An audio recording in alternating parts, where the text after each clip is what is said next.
இதுதான் 2026ல விஜய்க்கு கிடைச்ச முதல் வெற்றின்னு நான் நினைக்கிறேன். அது என்ன முதல் வெற்றி அப்படின்னு தான் இந்த வீடியோல நம்ம பார்க்க போறோம். அது மட்டும் இல்லாம இன்னும் கொஞ்சம் விஷயங்கள் பார்த்தீங்கன்னா, நம்ம இந்த வீடியோல நம்ம பேசப் போறோம். விஜய் கட்சி பத்தி தான். முதல்ல இந்த 2026ல பெரிய பிரச்சனைனாலே நம்ம விஜய்க்கு என்னதுன்னா, இப்போ ஜனநாயகன் படம் தான். இந்த ஜனநாயக படம் ரிலீஸ் ஆகுறதுக்கு இப்போ இன்னும் எவ்வளோ பிரச்சனை சந்திச்சுட்டு இருக்குன்னு நம்ம எல்லாத்துக்கும் தெரிஞ்சது தான்.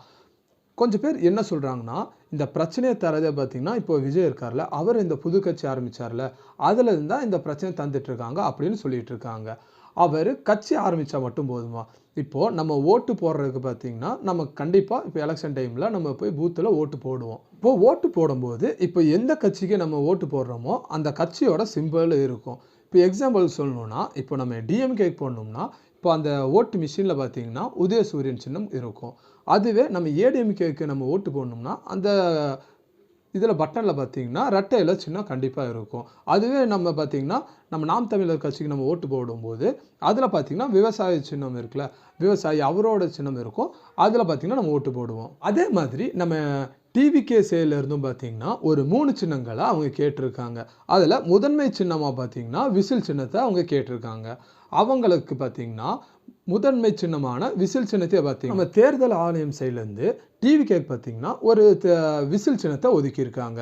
இப்போ இந்த விசில் சின்னம்ங்கிறது எவ்வளோ பெரிய இம்பேக்ட்டை கிரியேட் பண்ணும்? இந்த சின்னத்த வச்சு எவ்வளோ தேர்தல் இதெல்லாம் பார்த்தீங்கன்னா மாறியிருக்கு அப்படிங்கிறத நம்ம சின்ன ஒரு விஷயமா நம்ம இதில பார்க்கலாம் இப்போ. இப்போ கொஞ்சம் பேர் கேட்பீங்க, இந்த சின்னத்தில போய் என்ன பெரிய விஷயம் இருக்கு அப்படின்னு. ஆனா, இந்த சின்னத்தில தான் பார்த்தீங்கன்னா பெரிய விஷயமே இருக்கு. இப்போ உங்களுக்கு எல்லாத்துக்கும் சிம்பிளா புரியிற மாரி ஒரு விஷயம் சொல்லணும்னா, இப்போ நம்ம முன்னாள் முதலமைச்சர் ஜெயலலிதா இருக்காங்கல்ல, அவங்க இருந்த உடனே பார்த்தீங்கன்னா, அந்த கட்சி பார்த்தீங்கன்னா 2ஆ பிரிஞ்சுச்சு. அது நம்மளுக்கு எல்லாம் தெரிஞ்சது தான். ஆனா, அந்த கட்சி பிரிஞ்சத விட, அந்த ரெட்டை இலை சின்னம் இருக்குல்ல, அது யாருக்கு அப்படின்னு தான் கோர்ட்ல பார்த்தீங்கன்னா, அவ்வளோ பெரிய ஒரு எப்படி சொல்றது? ஒரு கலவரமே போச்சுன்னே சொல்லலாம். ஏன் இப்போ நம்ம சீமான் அண்ணன் இருக்கார்ல, இப்போ அவரே எடுத்துக்கலாம். இப்போ அவரோட கட்சி சின்னம் இப்போ என்னவா இருக்கு கரண்ட்டா? விவசாய சின்னம் தான். ஆனா, அவருக்கே பார்த்தீங்கன்னா, போன எலக்ஷன்ல இந்த சின்னத்தில பார்த்தீங்கன்னா, ஒரு பிரச்சனை வந்துருந்துச்சு. அவரு ரெஜிஸ்டர் பண்றதுக்கு முன்னாடி, கர்நாடகால எங்கன்னு எனக்கு ஒழுங்கா தெரியல. அந்த ஏதோ ஸ்டேட்ல பார்த்தீங்கன்னா, அந்த விவசாய சின்னத்த அங்க ரெஜிஸ்டர் பண்ட்டாங்க. அதனால பார்த்தீங்கன்னா, அவரால அந்த சின்னத்த வாங்க முடியல.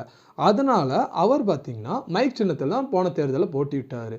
ஆனா, இந்த தேர்தல்ல பார்த்தீங்கன்னா, எப்படியோ போராடி பார்த்தீங்கன்னா, அவர் அந்த விவசாய சின்னத்த திருப்பி வாங்கிட்டாரு. உங்களுக்கு இதிலேருந்தே புரிஞ்சிருக்கும். இந்த சின்னங்கிறது எவ்வளோ பெரிய ஒரு பிரச்சனை, அந்த கட்சிக்கு எவ்வளோ முக்கியம் அப்படிங்கிறது உங்களுக்கு எல்லாம் தெரிஞ்சிருக்கும். உங்களுக்கு இன்னி கொஞ்சம் ஈஸியா நான் சொல்றேன் பார்த்தீங்கன்னா, இப்போ நம்ம வீட்ல பார்த்தீங்கன்னா, வயசானவங்க இருப்பாங்க. கண்டிப்பா நீங்க